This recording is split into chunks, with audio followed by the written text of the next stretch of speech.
When the Social Security Act was passed in 1935, retirement officially began at age 65, and the life expectancy at the time was 58. So from the very outset, retirement wasn't exactly considered a universal experience, but over the last century, as life expectancies have climbed, the concept of retirement has become synonymous with the final chapter in a person's life. Then, the book Your Money or Your Life came out in the 90s and introduced a radical concept. The author, Vicki Robin, proposed that by living with extreme frugality for a few years, younger people could essentially become retired long before old age. She claimed to have achieved financial independence in her 20s. Today, the phenomenon of financial independence at a young age goes by the acronym FIRE. It stands for Financial Independence Retire Early, and it's no fringe movement. FIRE has been covered by the New York Times, MarketWatch, and Forbes, and it's got more and more millennials wondering, could I quit my day job too?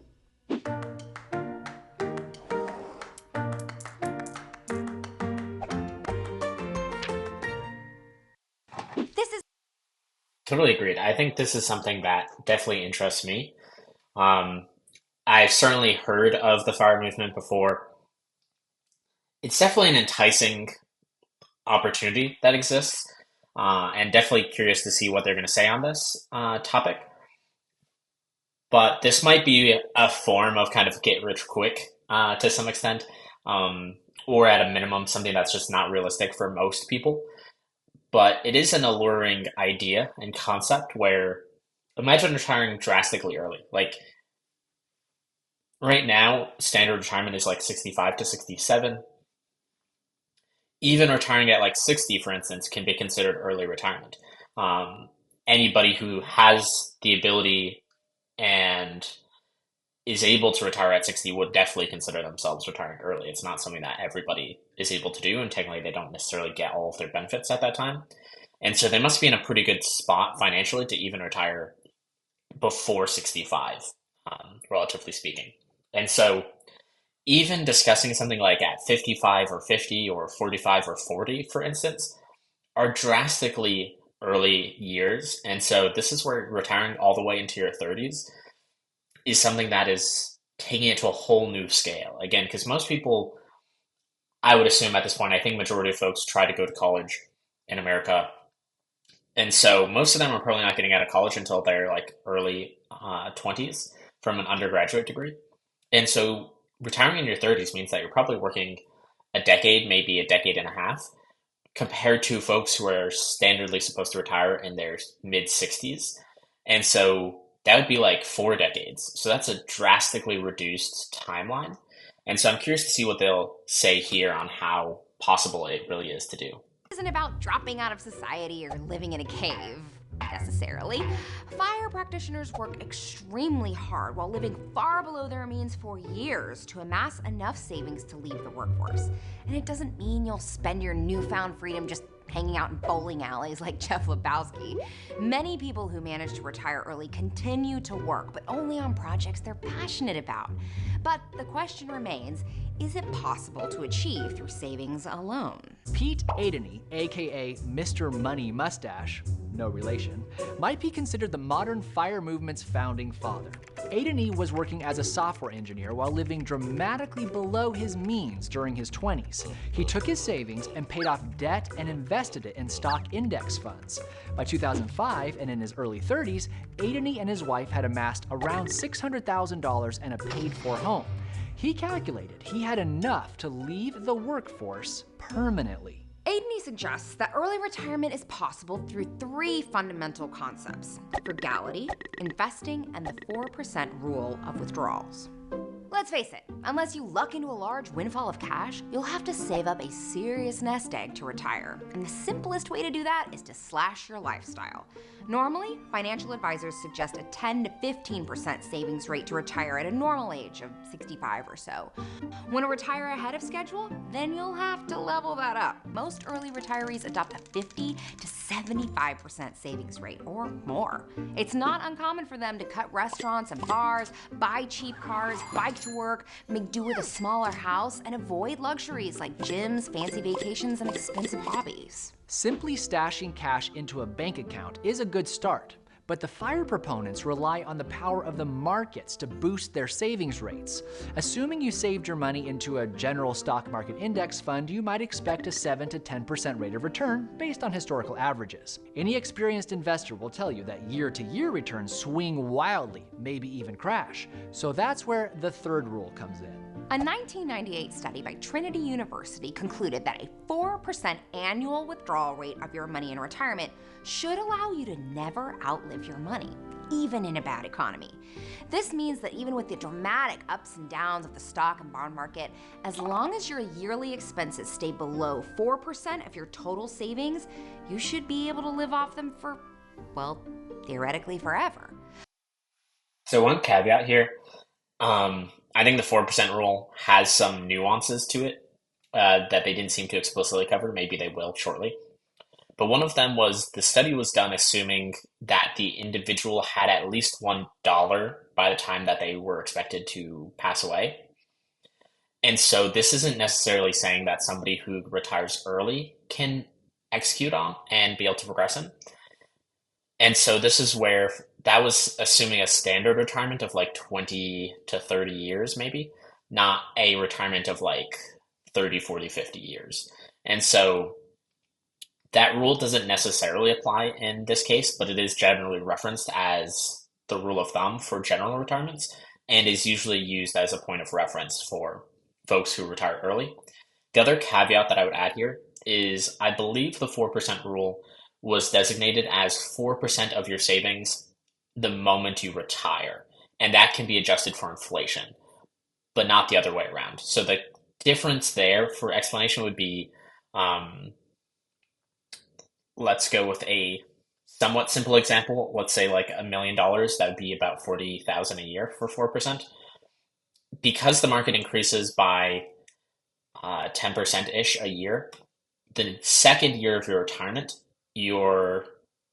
let's say it goes up to like $1.1 million, you then can't take out $44,000 that year. It'd be indexed to inflation. So that's like 1 or 2%. So you'd probably be able to take out like 41,000 or 41.5, something around those lines. And so that's the distinction here. So there is some nuance to this rule. So if you are actually interested in pursuing this type of financial independence or interested in learning more about these things, I would encourage you to dig deeper to understand the nuance of this rule and how they got to this number, so you are fully informed if you're planning on using it yourself. Put another way, you take your annual spending needs, then multiply it by 25. That's the amount you need to become financially independent. By now, I imagine you're wondering what it would take if you wanted to retire early. I think it's time to run the numbers.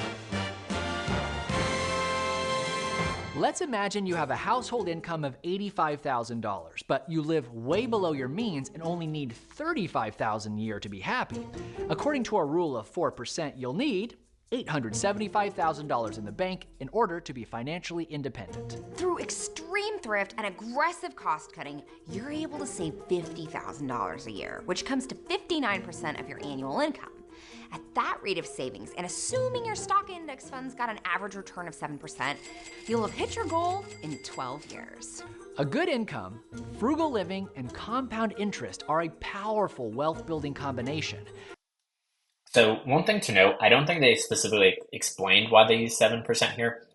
So this could be a confusing topic if you see this referenced, because sometimes you'll talk to folks and they'll reference 10%, 9%, 8%, 7%, maybe even 11%.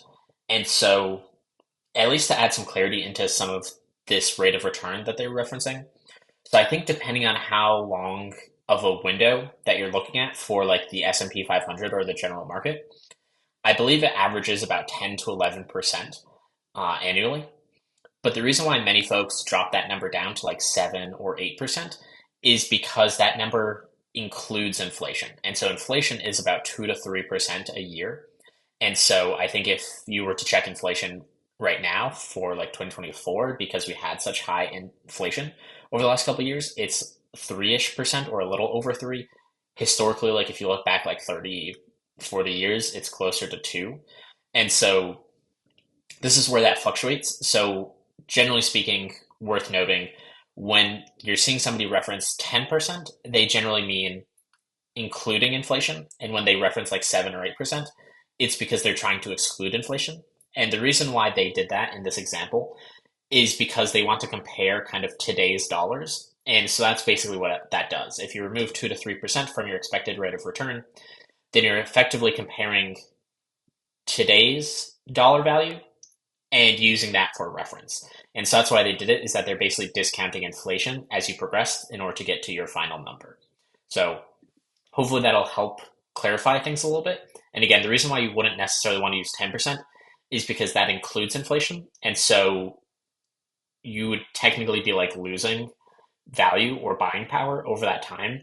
And so you might overestimate. And so those are general tips for how you're going to think about which rate you use personally when you're doing your own calculations.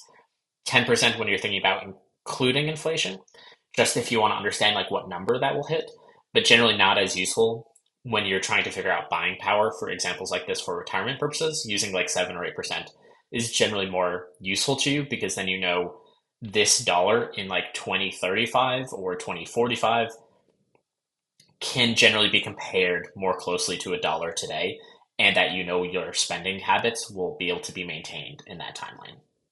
You might be wondering, what if I don't make a ton of money? Is this realistic? A common critique of the early retirement movement is that Adeny and other leaders of the movement had high-paying jobs in medicine or engineering. Making big bucks can certainly speed up the process. But it's not a requirement. Take Jillian Johnsrud.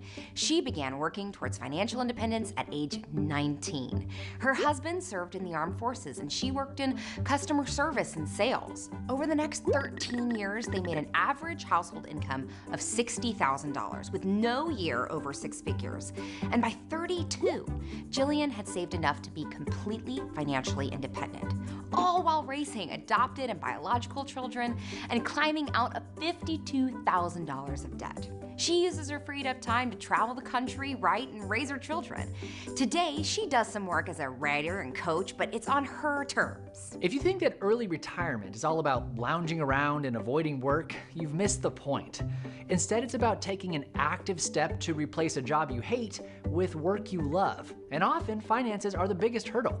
As Adeny says about the FIRE phenomenon, early retirement means quitting any job you wouldn't do for free, but then continue right ahead and work in something that works for you, even when you don't need the money. And if you've already got a fulfilling job you love, congratulations! You already have the benefits of early retirement without having to save up for it.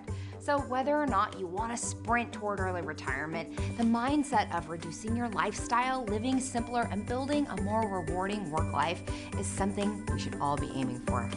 And that's our 2 cents. If you were to retire today, what would you do with your newfound freedom? Tell us about it in the comments.